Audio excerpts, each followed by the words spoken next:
4 days ముందు 3 బాక్సులు దొరికాయి. ఒకటి పోలీస్ స్టేషన్ ముందు, ఇంకోటి తీకానగర్ పాల్బోట్ దగ్గర, మూడోది కొలతూరు మార్కెట్లో. ఈ మూడిట్లోనూ కామన్ గా ఉన్నది ఈ మాస్క్ మాత్రమే.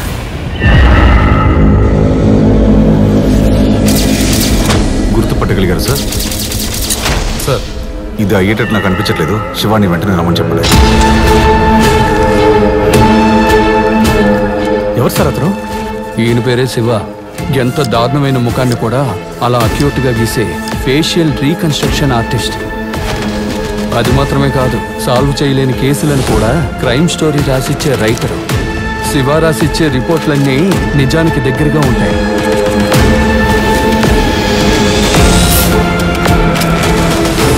డాగ్ ద్వారా కూడా లీడ్ దొరకకూడదని బాడీ మొత్తం పర్ఫ్యూమ్ చల్లేస్తున్నారు. నువ్వు గీసిందే. ఈ అమ్మాయి ముఖం ఏ మిస్సింగ్ కేసు ఫైల్లోనూ ఇంతవరకు మ్యాచే కాలేదు. ఒకవేళ కంప్లైంటే రాని కేసు అయి ఉండొచ్చు కదా సార్.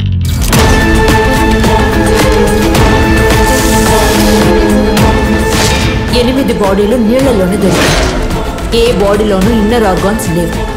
కానీ పాతి పెట్టేటప్పుడు ఆర్గాన్స్ తోనే పాతి పెట్టారు. డెడ్ బాడీస్ ఆర్గన్స్ తో ఏం చేస్తారు?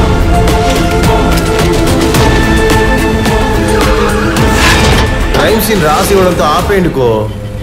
చేతులు సెపరేట్ గా, కాళ్ళు సెపరేట్ గా దొరికాయి. మనకి ఇది అవసరం మాకో. రాజేంద్రన్ సార్ నన్ను హెల్ప్ అడగకపోయినా ఈ కేసులో నేను ఉండేవాడిని.